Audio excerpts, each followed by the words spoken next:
Yeah. Inside community.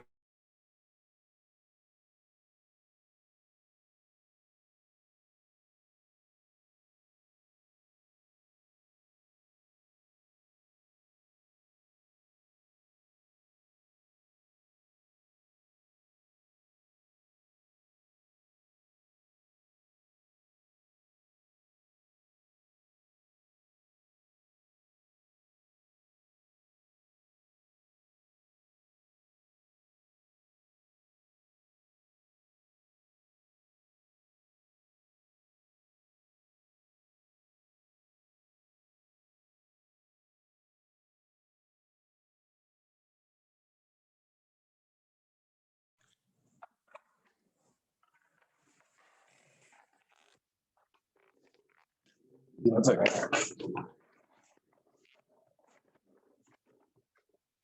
Gonna put the new.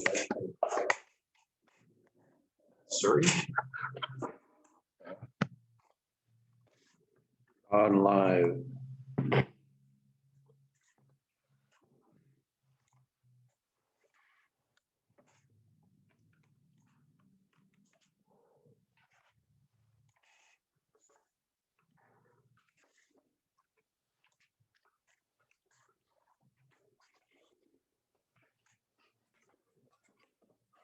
All right. Hey, Daryl. Emily. Hey. So we're going to resolve into the committee of the whole recommendation of the council resolve itself into the committee of the whole at 5:03. Need a mover. Councilor McCabe, seconded by Councilor Malmus. All in favor? Oh, thank you. Zoning bylaw update memo on the new zoning bylaws. Scott, can you give us an update on this, please? So as part of the Planning and Development Committee, they asked us to prepare a timeline for the new zoning bylaw. So we came up with a timeline.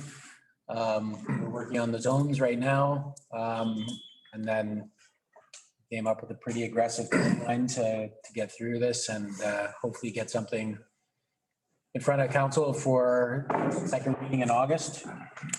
And in each council meeting we'll present a little bit to the Planning Development Committee, and then we'll have it on the committee of the whole as well. So if council has any questions, and one of the big parts is the public consultation plan. So Steffi and Sarah are going to work on that. We have a summer student that's going to work on the downtown revitalization plan, picking up that from last year. So I think we're going to go heavy on some public consultation, and we have the housing strategy and the short-term rentals also that we want to go to the public on. So I think it's all going to come together with a public consultation plan over the summer, and you can get through this. And I put the dates next to the milestones, just All right. Councilor Malmus, go ahead. Yeah, we had the planning committee this afternoon and we didn't get to this because there was a lot on the plate. So I was going to ask, we go to the workshop in June, agency referrals. First and second reading in August. Is that going to be definite through the chair, Scott? I think I hope so.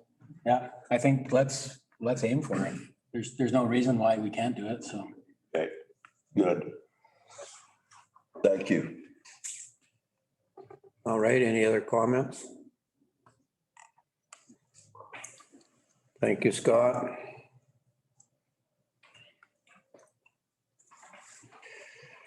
All right, with that being said, we'll move on to the next thing, strategic priorities and portfolio updates. Council, do you have any comments in regards to the strategic priority list? Or staff? Okay. Not hearing any, okay, look fine. Then we'll move on to the councilor's report. So Ryan, you're up first. Nothing to report. Okay. Mr. Malmus, you're next. Well, I guess the big item was attended the Rail Trail Committee meeting this past Thursday. There was 34 attendees at it. Mayor Rice and me in the conference room upstairs. I think Councilor McKay was on for a while. And Gord Bushel was on for a while. Yeah, it was a good meeting. They still haven't made a couple of decisions. They're waiting on more information, I guess. I thought that we'd made a decision, the committee meeting before, on doing the rail trail in sections, but it got brought back, but it never got that part of the agenda. So it never got discussed. So I don't know. It was supported to do the rail trail in sections, but our DNO was asking that it be done as an entirety again after it already been done. So I don't know why they were discussing it again, but it never got to that point. But the rest of it was pretty flow through. Okay. Mr. Evans? Thank you. I had a meeting with Gwyneth Gal this morning and checking up on how our new daycare is going. And last week I had a library meeting online, the library, and I'm sad to report that Lucky Salmon Arm got Kimberly, our librarian. So she will let us know who our new librarian is going to be. She's a really good lady, but it's full-time hours for her and Salmon Arm, so we understand that. And yeah, I met with the principal, and it was good today at the high school, and things are going well there. And it was good today to see people in the chairs at Askew's at lunchtime, sitting in chairs, being able to have their coffee in the restaurant. Council Bushel? Well, through the chair, yeah, I attended the rail trail meeting with Jeff and Malcolm and yourself and Evan. Yeah, it was very informative. Also attended the planning committee meeting that we had today. Scott and his team have put together a planning committee and are running a great show. Jeff's chairing it. And yeah, we're getting through all kinds of permits, tons of permits coming in, and Scott and his team are pushing everything forward. It's looking pretty good. Be impressed with that. Thanks. Councilor Anderson? I'm going to echo that. I was at the planning committee meeting today too, and the committee itself is really, really good. It's very well organized. And I find the applicants coming in are very well organized and very appreciative of being able to present to this group prior to moving forward. So I think it's really, really positive for the community. I think it was a great idea to put that back together. That's it for me. Thank you. Councilor McCabe? Yeah, a few the same. I attended a portion of the rail trail meeting and a portion of the planning committee meeting today. And 3, I think, meetings with Evan for information sessions for proponents for our, to help us make a Shuswap Healing Center a reality. So we're getting a consultant on board, and it's a part of the RFP process for information sessions that staff is offering out to the 9 different proponents that are applying. I don't know if that's a secret, how many are applying. Yeah, I guess that's about it. All right. For me, met with Chief Christian, myself and Jeff, and we talked a bit about the rail corridor, and we talked about the Owlhead initiative. So also the rail trail committee meeting, I joined Jeff in that conversation. I also joined the planning committee meeting today. That was interesting as to see what developers are got in mind for Sycamoose. Also a CSRD meeting with all the issues that are happening with the regional district. At CBC, which is used to be CITIC, I sit on the audit committee, so we discussed the financial scenario with them, and that went well. And the vaccine rollout and the pandemic regulations, it's all easing up, so that's good to see. Hopefully tourism comes back throughout British Columbia, and especially here over the summer. I hope July and August is going to be awesome for the district of Sycamus. And tomorrow I'm doing a video for the grads, so it's virtual. So a thank you to the parents and the grads and support for their bursaries. And I look forward to having the opportunity to speak to the grads, as it's going to be pretty amazing what they got coming down the tube. Can you imagine those kids that are going to be graduating today are actually going to probably reach the next century? So I think that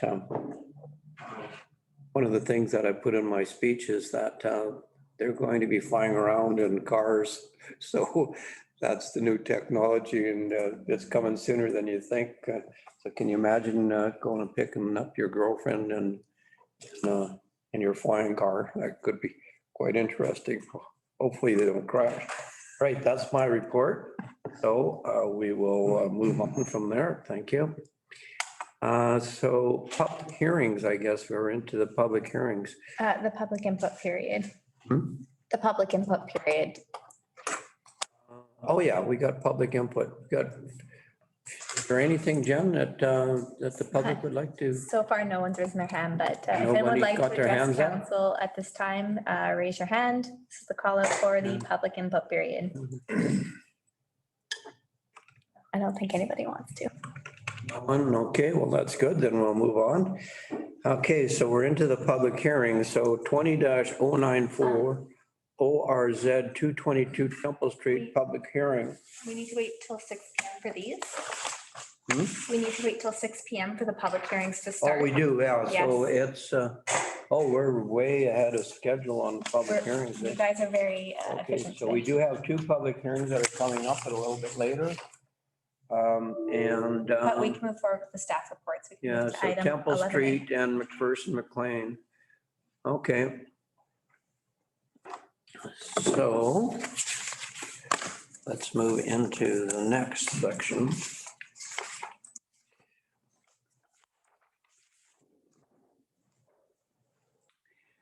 Okay, Scott won't be able to comment on that right now, so let's go to 11A on their staff reports. Endorse water conservation plan. So Daryl, I'll get you to comment on this, but I'll just read out the recommendation that council endorse the district of Sycamus water conservation plan as presented this 26th day of May 2021. I need a mover on that. Counselor Bushel, second by Counselor Evans. And so Daryl, can you give us a report on that? And then we'll call the question. With the PowerPoint? Yeah, may as well. I threw a few slides together here. It'll be pretty quick. It's just Just 1 second, sorry. I will email that. last Wednesday and I haven't looked at it since, so it'll be new for all of us. Oh my goodness, this isn't even working.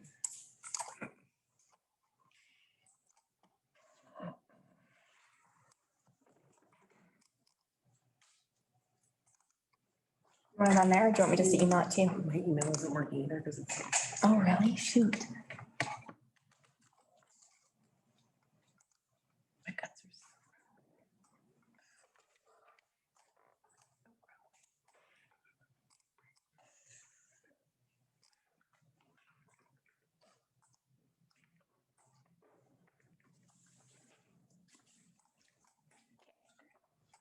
are. All right, safely eject.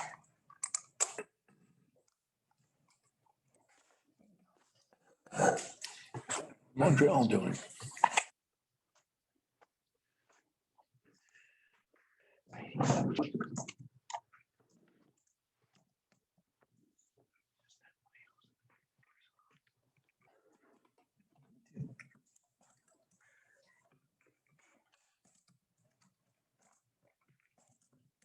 So we commissioned a report from Urban Systems to look at our overall water program. It's been roughly 6 years since we had a water conservation plan enacted and controlling it. Scott has it. I'll spill it when I'm ready for another one. Sure. Okay.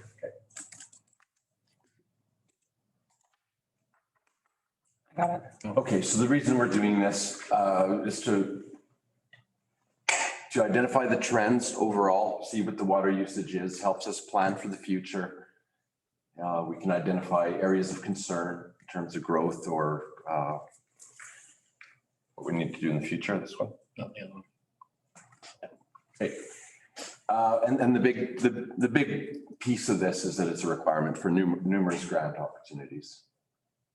So total consumption in our last report was 615 megaliters over the course of the year. That equates to 690 liters per capita, which is kind of a high number. There's a graph that kind of shows us where we fit in other communities.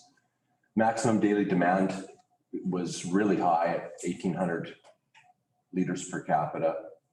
Our plant capacity is 8 megaliters a day. So if we're looking at 2% growth, the water plant should be fine to produce even at our peaks to 2047.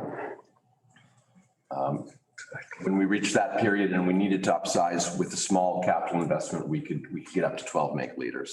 So we're sitting really 690 liters per capita is higher than the BC average and it's higher than the Canadian average. There are other communities in BC that typically are unmetered. They're much higher than we are. So regionally, we're higher than Enderby Armstrong, but we're lower than Salmon Arm. So we kind of fit in the middle there. This is us here. This is our most recent report. And so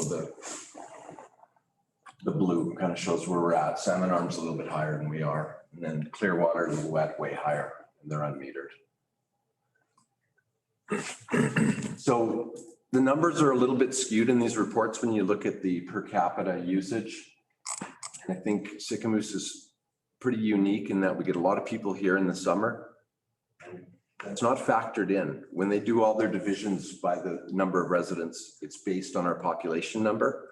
So if we adjusted it for a quarter of the year to about 8,000 people, it would bring down the number to about 30% less. There's a pie chart. Finance uses pie charts. I wanted to use a pie chart as well. So that's just kind of where all the usage goes: commercial, multifamily, single family. You have 21% of our waters unaccounted for. It sounds like a lot. Typically, 15% is, they don't like to use the word leakage, but 15% is industry standard. 21% might be a little bit high. We can attribute a lot of that to the irrigation estimates that we've given. They haven't been metered, so we haven't prorated and determined exactly what we're using for irrigation. Unmetered services are always estimated. The district usage isn't always metered, and that's line flushing, hydrant flushing, lift station cleaning, fire hall activities, all their training and their parking lot washing. So that number does come down. We don't know exactly how much, but safe to say we're quite a bit under 21%. Our last report, we were at 15%, which was not remarkable at all. That's average. So with every report like this, a conservation plan, they want us to hone in and to pick a target. So our target for this report was to look forward 5 years and try to knock down the usage by 15%. There's a variable cost when you start adding higher usage, and a quote right from the report is that there's not great operational savings to be realized by reducing usage. So every reduction of 1% would translate to about $1,800. It's really a small savings.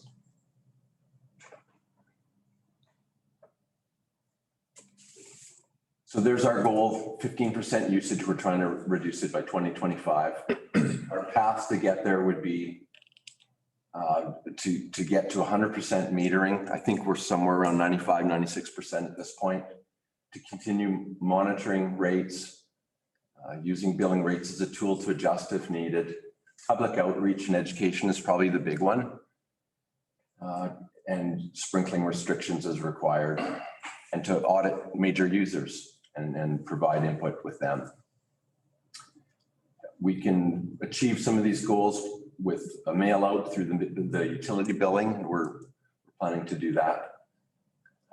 And just educating people on what the impacts of leaks in their homes are and how quickly that adds up.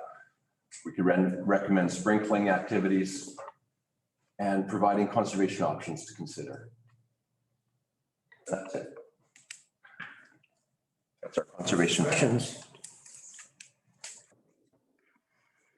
For that, Daryl, Counselor Bushel. Through the chair, Daryl, when you mentioned flushing, we don't keep track of flushing our, Well, there's two components to flushing. We need to keep the residual up in our extremities. So at the end of our water lines, we have to make sure there's enough chlorine. So in places where there's long dead ends, we flush those lines. So that's one activity of flushing. And we do have a measure. We extrapolate how big that line is, how much is going through it, and how often we do it. We have an estimate, and we're pretty close. Okay. The other kind of flushing that we do is we go out and we do all the line flushing. So the sanitary system and the water lines actually get flushed in reverse to get the scouring, and those aren't metered. So those are big programs that take a couple, 3 weeks. We're flushing hard. So again, that brings that 21% down quite a bit. okay, and then back flushing, that's metered though, eh? When you do back flushing, do you back flush the filters? The back pulse in the water treatment plant, that is not metered. So that's another activity that happens very frequently. Yeah, that's, Thanks, Daryl. So anyway, I'm apparently, I just been informed that the public hearings were actually advertised at 5 o'clock. And so we're going to go back to the public hearings. And so thank you for that report, Daryl. Don't go anywhere because we're probably going to get back to you on a few other things. So 20-094 ORZ 222 Temple Street public hearing. Okay. Did we get a resolution on the endorsement of the water plan? Not yet, but we'll go back to it. Okay, sorry. Okay. Okay. Okay, My bad. that's, we'll go back to it. Okay, so, so I'm going to read the public hearing out, the opening statement, and then I'll ask for a staff report, and I'll ask also to one of the people to speak to this. So at this public hearing, council will consider an application for a proposed official community plan and zoning amendment for property located at 222 Temple Street, legally described as Lot 8, District Lot 452, Kamloops Division, Yale District Plan 11010, Accept Plan 15712, District of Sycamoose Official Community Plan Amendment Bylaw Number 1002, 2021, and District Sycamoose Zoning Amendment Bylaw Number 1003, 2021 will be introduced by staff presenting a brief synopsis of the proposal. Following the introduction, I will open the floor to presentations by the public, beginning with the applicant. At this meeting, the public are invited to make presentations to council, and all persons who believe their interest in the property is affected by the proposed amendment bylaws shall be given a reasonable opportunity to be heard or to be present or to present written submissions respecting matters contained in the proposed amendment bylaws. Please direct all your comments to the chair. Members of council may, if they wish, ask questions of you following your presentation. However, the function of council is to listen to the views of the public. It's not the function of council at this hearing to debate the merits of the proposal with individual citizens. Please observe these rules, and if you have any concerns with the manner in which the hearing is conducted, direct your comments to the chairperson. Everyone will be given a reasonable opportunity to be heard at this hearing. No one will be or should feel discouraged or prevented from making his or her views known. While the current order of the provincial health officer on gatherings and events prohibits in-person attendance at public hearings, local government do have the ability to hold them electronically pursuant to ministerial orders number M192, local government meetings and bylaw process.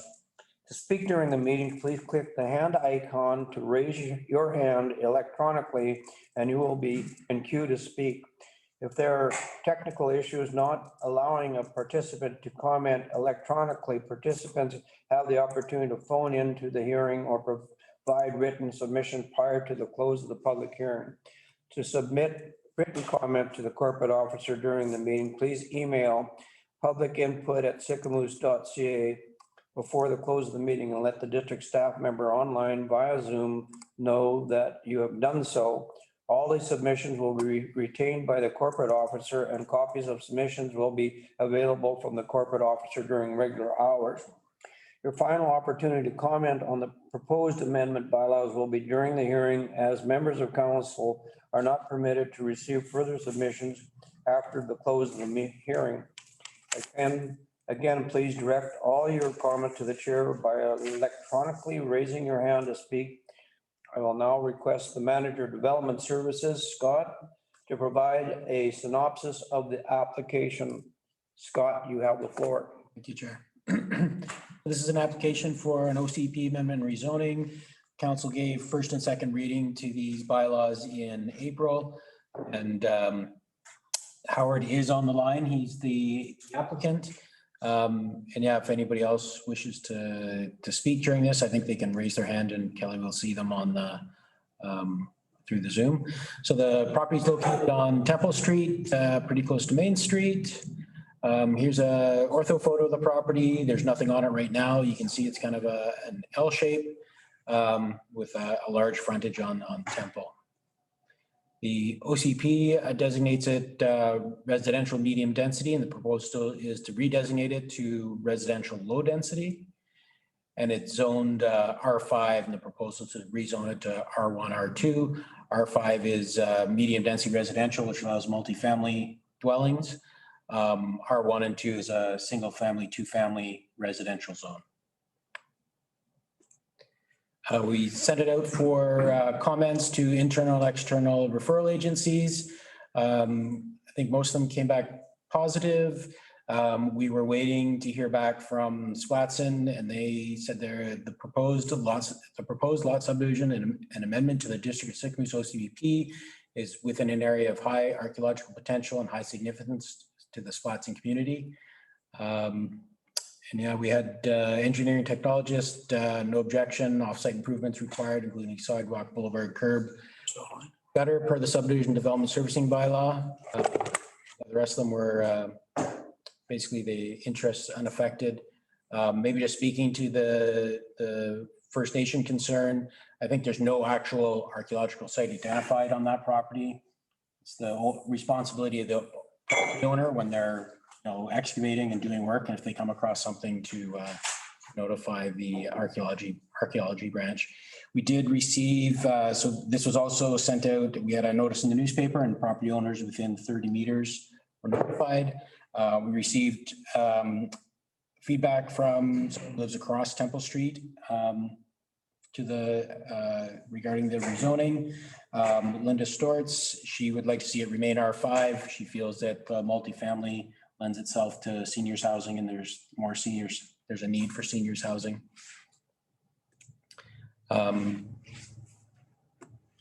And basically, at first and second reading, staff recommended that this application receive continue in the consultation process. I don't think there's anything that's come up in the public hearing that has changed that, and staff would be recommending third reading at the close of the public hearing. Thank you. Comments or questions? Howard, are you online? Do you want to comment? Hey, I'm online. Thank you, Mr. Mayor and Council. Appreciate the opportunity to speak. This has been a long road. We've owned this property for a number of years, and in the last few years have really been dreaming about having that ability to settle here with a house that meets our needs, and this is the steps for us to get there. Is to actually have this rezoned so we can build a single family residence there, and we can move myself, my wife, and my family here full time. All right. Is there anyone else that would like to comment on it? I don't see any hands up here at this stage. Okay, I'm calling the first time. Is there anyone else that would like to speak to the public hearing? I'm calling the second time. Would anyone like to speak to the public hearing? And a third time?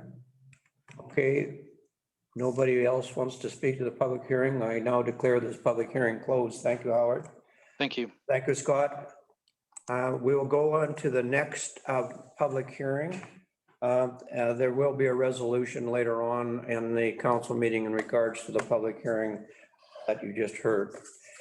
All right, so the second public hearing is, at this public hearing, council will consider an application for the proposed temporary use permit for property located at 1249 McLean McPherson Road, legally described as that part of the legal subdivision section of, or 16 of section 31, township 21, range 7, west of the 6th Meridian, Kamloops Division, Yale District, except block A plan EPP 3360, and containing 1.035 hectares more or less. Temporary use permit number 21-139 TUP renewal 20-239 TUP will be introduced by staff, presenting a brief synopsis of the proposal. Following the introduction, I will open the floor to presentations by the public, beginning with the applicant. At this meeting, the public are invited to make presentations to council, and all persons who believe they're interested in property is affected by the proposed temporary use permit shall be given a reasonable opportunity to be heard or to present written submissions respecting matters contained in the proposed temporary use permit. Please direct all your comments to the chair. Members of council may, if they wish, ask questions of you following your presentation. However, the main function of council is to listen to the views of the public. Is not the function of council at this hearing to debate the merits of the proposal with individual citizens. Please observe these rules, and if you have any concerns with the manner in which the hearing is conducted, direct your comments to the chairperson. Everyone will be given a reasonable opportunity to be heard at this hearing. No one will be or should feel discouraged or prevented from making their views known. While the current order of the provincial health officer on gatherings and events prohibits in-person attendance at public hearings, local governments do have the ability to hold them electronically pursuant to Ministerial Order M192, local government meeting and bylaw process. To speak during the meeting, please click the hand icon to raise your hand electronically, and you will be added to a queue to speak. If there are technical issues not allowing a participant to comment electronically, participants have the opportunity to phone in to the hearing and provide written submission prior to the close of the public hearing. To submit written comments during the meeting, please email publicinput@sycamoose.ca meeting and let the district staff member online via Zoom know that you have done so. All those submissions will be retained by the corporate officer, and copies of submissions will be available from the corporate officer during regular hours. Your final opportunity to comment on the proposed temporary use permit will be during the hearing, as members of council are not permitted to receive further submissions after the close of the hearing. Again, please direct your comments to the chair by electronically raising your hand to speak. I now request Development Service Manager Scott to provide a synopsis of the application. Scott, you have the floor. Thank you, Chair. So this is an application to extend a previous temporary use permit. November 12, 2020, council had issued a temporary use permit for the same use at the same location, and that will expire on November 12, 2021. So this would be an extension of that temporary use permit. Property is located at the end of McLean McPherson Road. The property is actually quite large. It's Crown land, and I believe the district has a lease for it. You can see the shaded area is where the lease is for, and it's for the Owlhead parking lot. And the proposal is to have a food truck in that parking lot. The property is designated rural in the OCP and large holdings in the zoning bylaw. The large holding zone allows for single family dwellings and rural agriculture uses. A food truck wouldn't be permitted. Here you can see a drawing showing where the bus would be located. So there's a little kiosk out there, or a little cabin out there that the administrators of the Owlhead snowmobile areas, and then there's a public washroom behind it. So this is proposed location of the food truck. It would have a connection to the sewer service and water service. They'd also be required to have interior health permit to operate a truck. Here's some of the conditions of the temporary use permit. It would essentially to allow the use and then the different conditions. Nothing of them are really outstanding. Again, a permit from Interior Health to operate mobile vending. One thing is in the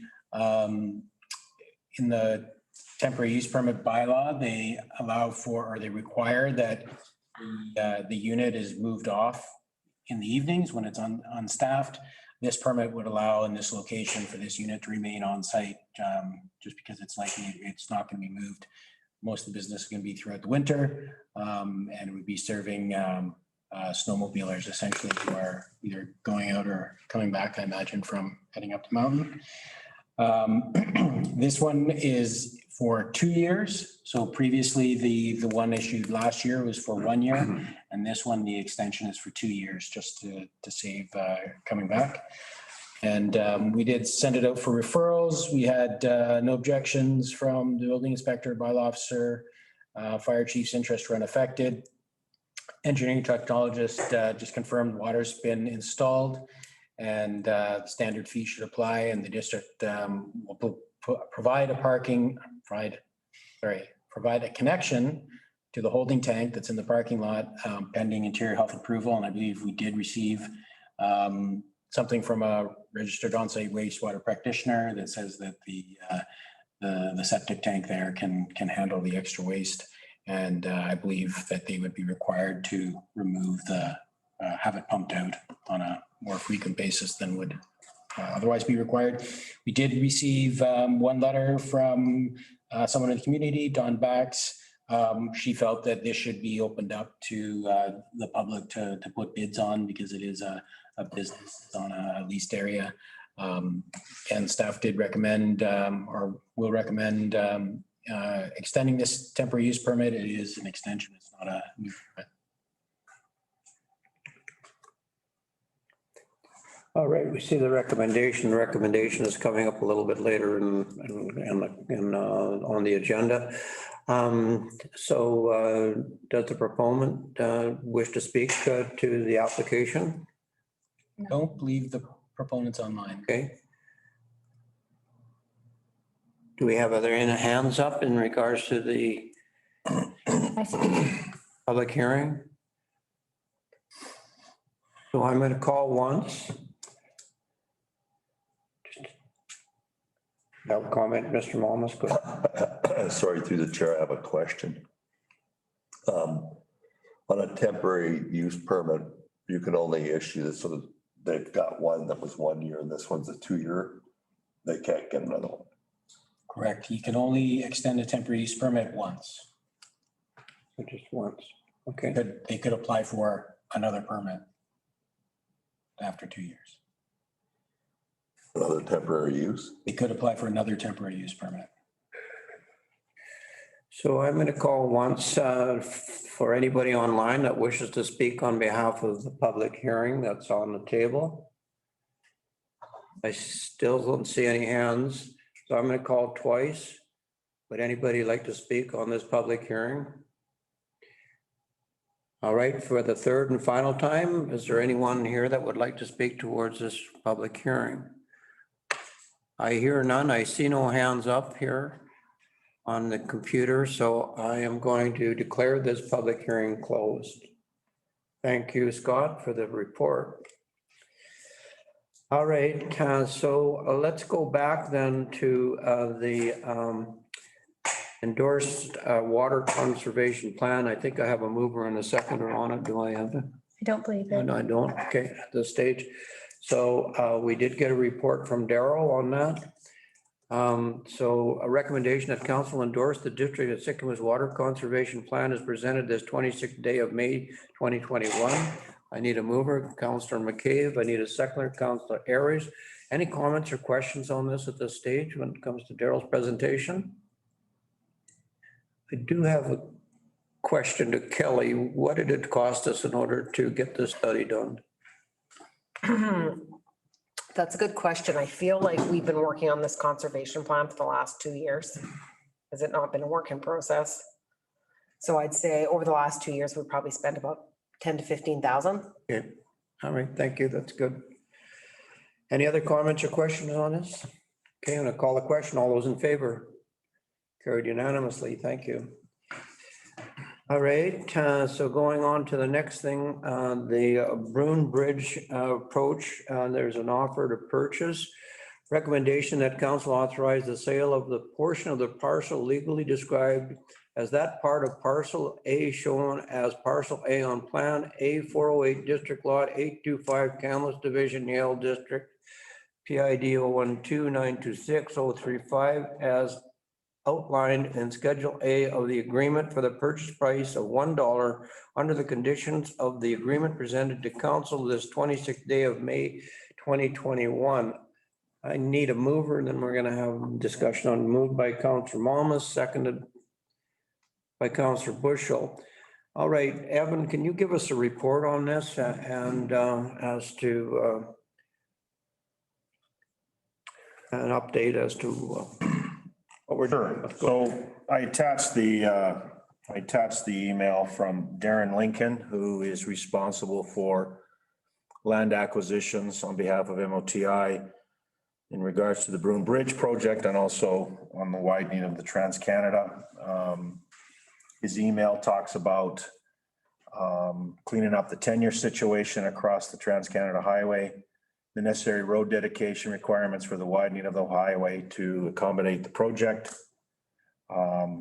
Obviously, with the asking price of $1, the commitment is that the ministry would participate and upgrade our water line, our water main crossing. The details of which I don't know. I don't know if you can comment on that, Daryl. I don't have a lot in the way of details. I mean, they did lay out the map for us when we looked at it, and and staff had no concern. I've had no concerns with it. And so anyways, the email from Darren is pretty straightforward. And then you also have a copy of the proposed agreement and the accompanying maps, despite them being somewhat hard to understand. I'm hoping that either Daryl or Jeremy, who's not here, but can answer any questions, but I've already run it by staff and they have no objections to the disposal of that land because it is going to be upgraded as a result of the project. Comments or question from council, Councillor McCabe. Yes, if I could ask the map to be brought up, please, Schedule A. It doesn't really give you a good idea of where exactly that is, but that vertical green stripe is the section you're talking about of 0.0613 hectares. And the white portion in the middle there, I think, is the existing highways right away. So I don't know if I'm reading this map right, but it looks to me like, I don't know how, but it looks like we own that section of right away of the existing Trans-Canada Highway. Usually that would just be an easement or lease, but in this case, it looks like we're the legal property owner. So currently Highways is in trespass with the Trans-Canada Highway, if I'm reading that right, which is interesting, as the project is impacting our community from an economic point of view, from an active transportation point of view, from loss of connectivity, and all our requests are falling on deaf ears. I understand this is just a house cleaning exercise, but I think maybe if our ops manager was here, it might, and no disrespect to Daryl, might get into some more details. So Schedule B lays out, that's the next attachment there, please, Kelly, if I could ask. Of what they're going to do for us, so we give them that property for $1. So later on in this evening, we're going to be talking about the improvements in lighting underneath the bridge and we're gonna need a permit from Ministry of Transportation if council agrees to that lighting to put that on their structure. And there's a cost associated with that. I'm just wondering if we couldn't include lighting as part of the Schedule B agreement too, at their cost during the project. One thing this doesn't say in Schedule B is who pays for the cost of the new, excuse my terminology, but the vendor's water main and the PRV. So they're gonna pay for the relocation of the lines from the existing chamber to a new PRV. And they'll pay for the cost of the installment and the materials to the new PRV, but maybe through the chair, Daryl, who is paying for the actual cost of the new PRV? And is it being moved because it has to because of the construction of the new bridge? Or are we taking advantage of that during this construction? So my question is it has to be moved because of this project, or are we taking advantage of the project and relocating it? Through the chair, it does have to be moved because of the project. The existing PRV, which is a pressure reducing valve, it's actually a chamber in the ground, takes the pressure from the reservoir and it dampens it so that it doesn't blow all the fixtures out down below. So that chamber, the ministry wanted to move that chamber over to the other side of the highway. And we said we didn't want it the way it was. If we were going to move it over, we want it above ground. We don't want confined space. So we went back and forth with them on selecting a style of PRV station that we wanted, and they were amenable to that. So if I could, through the chair. Yeah. So Schedule B lays out the cost of relocating the line, but not specific to the valve itself at the new location and the pressure release valve, if that's what it is. So are they paying for all those costs? And do you know? My understanding was that they were. Because Schedule B doesn't really speak to all the costs. It talks about the removal of the chamber, capping and abandoning the existing vendor's existing water main, relocate the vendor's water main, not the PBR, just the water main, across Trans-Canada with number one, with inside of casing to the new PRV location. So it talks about the new PRV location, but doesn't say they're paying for the cost of that specifically. And then the province will provide the necessary legal easement and, the other house cleaning permits and stuff. So Schedule B doesn't say that they're going to pay for the new valve, just the water line and casing going to the valve. Maybe it's just a clarification. This is an opportunity. The MOT wants something from us, which is we want a lot from them, and we haven't gotten anything in this project. And this is just a house cleaning thing, but Schedule A looks like they're in trespass right now. It's more than just a minor house cleaning thing. We own the property that Trans-Canada Highway's on. I think we should ask for more. I agree. You're up. You had your hands up. Roll. Just want to clarify, my discussions with Darren did confirm that all construction costs will be borne by MOTI, as stated in his email, where it says, as a result of the ministry's project construction commitments, which includes payment, and upgrade to the DOS water main infrastructure, the ministry is seeking acquisition for $1.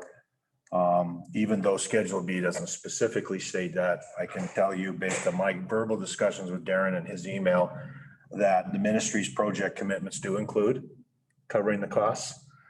In terms of the suggestion on lighting, definitely worth an ask. I agree. I'd ask for an intersection too. I think lighting would be more palatable. Come on, I need an intersection. Good, it's a small ask, because later on our agenda, we're going to be talking about that. And in my opinion, I hope council approves this recommendation. And so then it would have to be incorporated into the project to make it cost efficient to put that new lighting up for aesthetics and effects and stuff.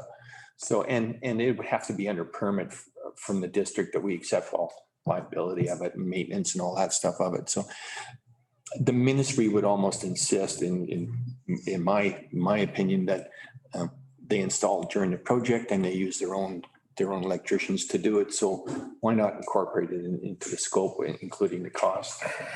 Just amend Schedule B to attach our further agenda item later this evening regarding the lighting.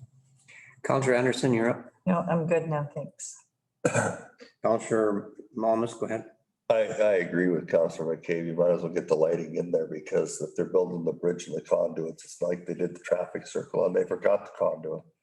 The electrical to the center of the thing. So we should get the conduit or whatever electrical requirements for the lighting as well. It's a small ask. Yeah. And this isn't time sensitive, so they have time.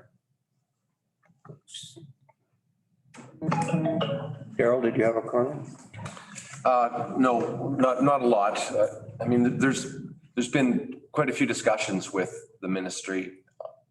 I know just over the PRV, they were very reluctant to upsize it. It's probably tens of thousands of dollars to get a PRV above the ground. I don't see a hydrant on there that we'd asked for that they're also doing. They're bringing three-phase power for us. That's not on there as well. There's been quite a bit of giving on their part. I'm just saying, it's not all listed, but we've tried to get what we can.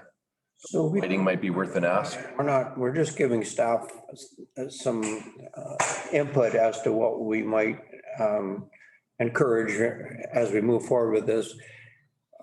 I don't think we need to table this resolution. We might as well move forward with it. Or what's your position on it? Yeah, I just throwing it out there. I mean, Yeah.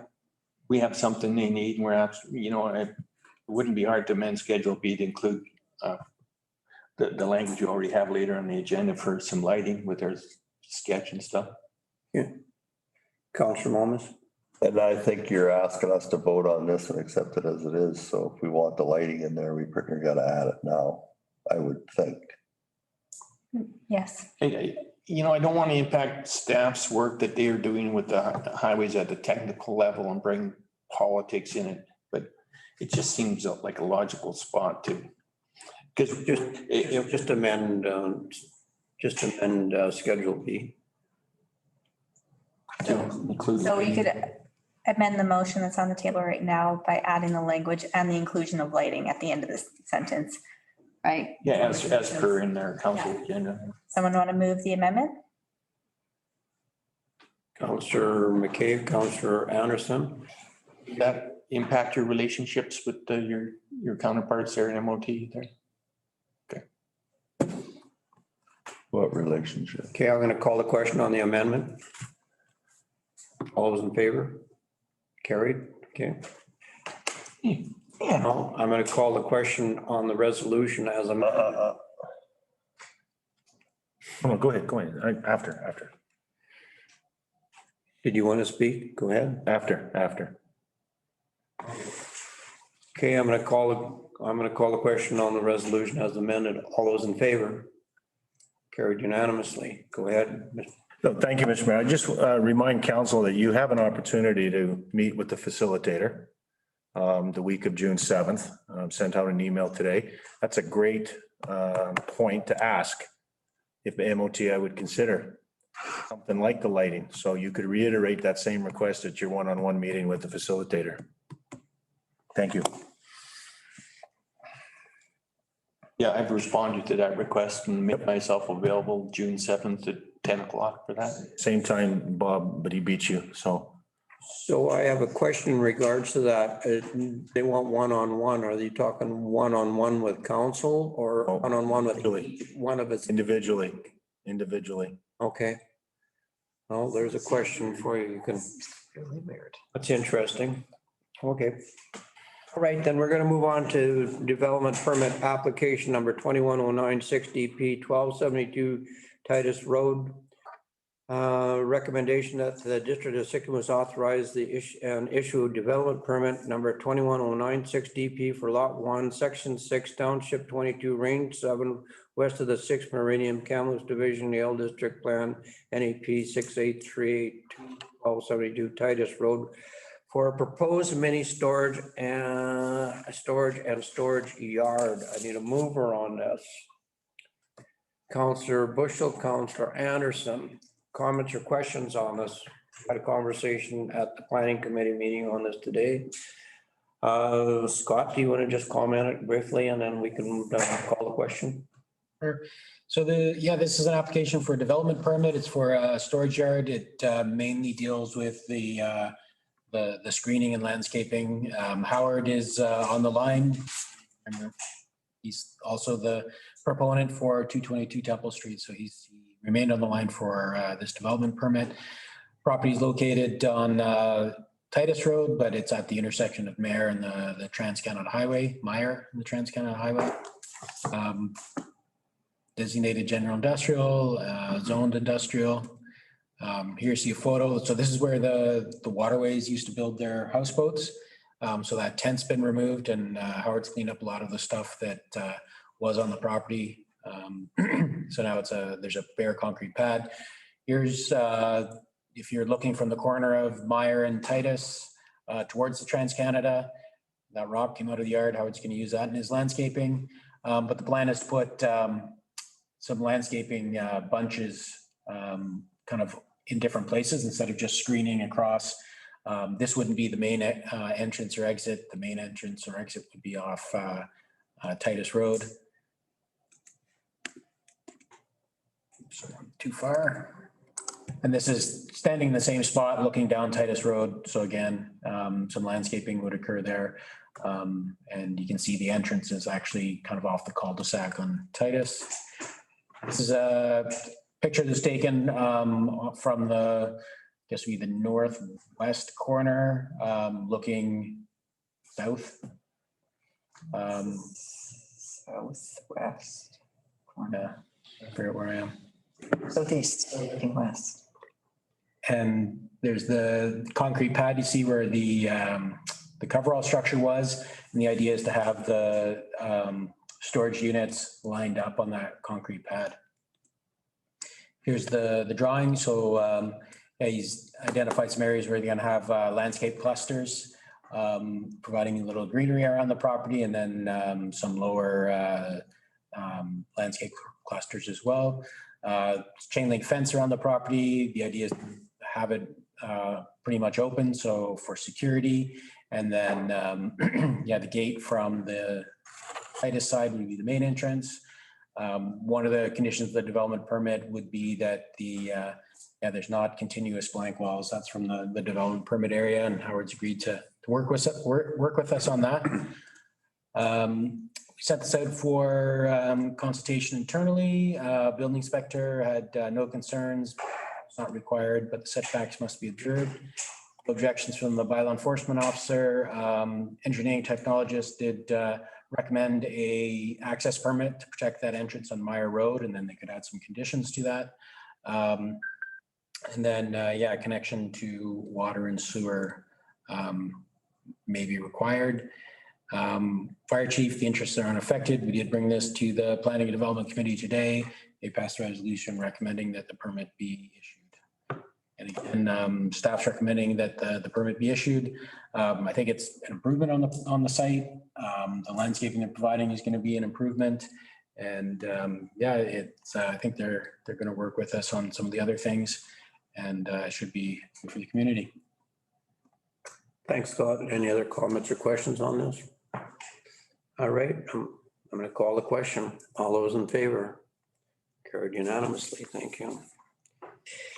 All right, in regards to the public hearing today, temporary use permit application number 21-139 TUP renewal of the 20-239 TUP 1249 McLean McPherson Road. Recommendation that the District of Sycamus authorize and issue temporary use permit number 21-139 to TUP to renew temporary use permit number 20-239 TUP. All right, you want to give us a brief synopsis of this as well? I know we've just had a discussion on it, but just for the benefit of the gallery. Yeah, so yeah, this is a temporary use permit to allow mobile vending on the McLean McPherson at the end of McLean McPherson Road, Yellowhead parking lot. Staff's recommending approval. It's an extension of a previous temporary use permit. This one is for 2 years. Water and sewer are going to be provided. It should be, probably nothing's changed really since last time council issued the permit, and we're recommending that the permit be extended. Thanks, Scott. Any other comments or questions on this at this stage? Okay, I'm gonna call a question. All those in favor? Carried, thank you.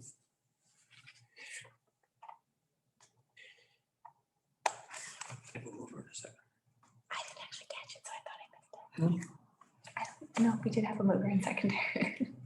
I need a mover on that. Counselor Aries, Counselor Evans. Once again, I'll call the question. All those in favor? Carried, thank you.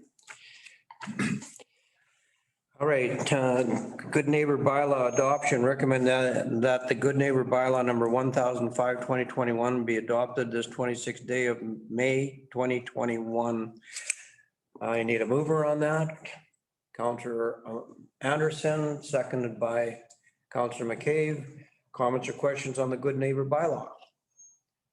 Hearing none, I'm going to call the question. All those in favor? Thank you, Jen, for doing the work on that. Rezoning OCP amendment application number 2294, 222 Temple Street. Recommendation that the District of Sycamores official community plan amendment bylaw number 1002, 2021 be given third reading this 9th day of June. And that the District of Sycamore zoning amendment bylaw number 1003, 2021 be given third reading this 9th day of June, 2021. I need a mover on this. Counselor Bushel, second by Counselor Malmus. Okay, this was also part of a public hearing today. Just give us a brief synopsis of this again, Scott. So this is to rezone a portion of the property at 222 Temple from redesignated from medium density to low density residential, and to rezone it from R5 to R12. There's a subdivision, and the idea would be to have a single family dwelling on that portion of the property. The Planning Development Committee recommended approval today. I think it was unanimous approval. And there was some concerns brought up about losing the density, but there's always an option in the future, council, to add density through zoning. And staff's recommending that this receive third reading. The next step after third reading would be Ministry of Transportation approval. Thanks, Scott. Any comments or questions on this? All right, this also came to the planning committee meeting today. Public hearing, so I'll call a question. All those in favor? Opposed? Counselor McCabe is opposed and Counselor Aries is opposed, but the resolution is carried. Thank you. All right, so going on to correspondence for information. There is a list in front of you, so I'll open it up to counselors if they wish to speak on any of this. Village of Slocan, Wilderness Committee, Union and BC Municipalities, Minister Rob Fleming, District of Mackenzie, District of Tofino, Shuswap Trail Alliance, District of North Vancouver, Sierra Club, BC, and Recreation Sites and Trails. All right. Comments on any of the correspondence? Councillor McCabe. Yeah, from the correspondence from the Ministry of Transportation, it's rare to see the minister supporting a project at the project staff level. So by receiving this letter, it tells me that the project manager and Jennifer Fraser, the Trans-Canada Highway Corridor Director, have support from their highest level for this project. So recognize the letter from the minister and acknowledging that he's supporting staff in their endeavors.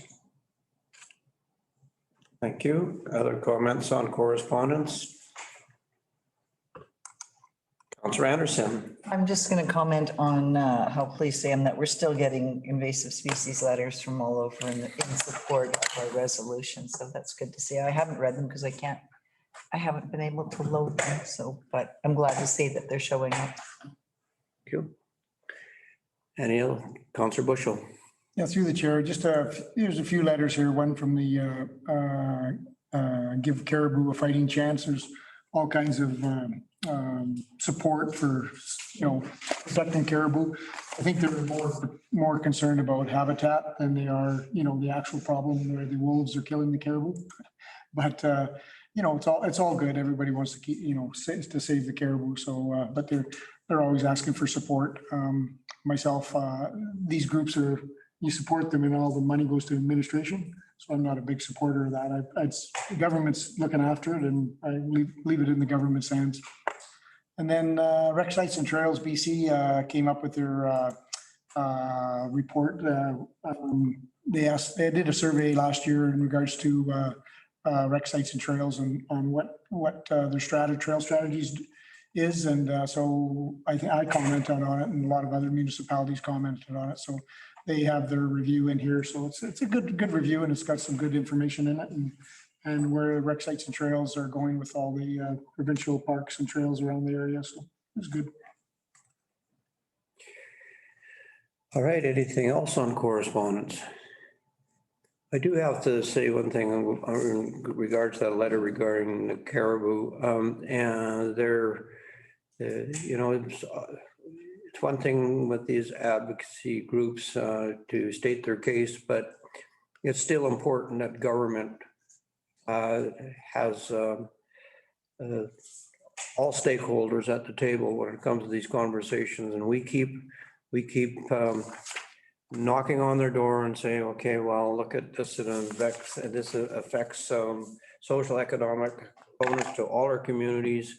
And as long as upper level of government is having those conversations with all the stakeholders instead of just one or two, that is incredibly important as we move forward. No one here wishes to see caribou go extinct, but at the same time, there's a lot to consider. Thanks. All right, any other comments or questions on the correspondence? Okay, I'm hearing none from the council.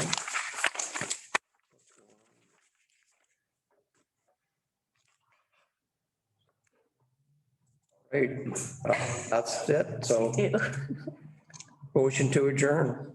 Councillor McCabe, Councillor Malmus, all in favor? Right here at 6:10. That's a record. Thanks.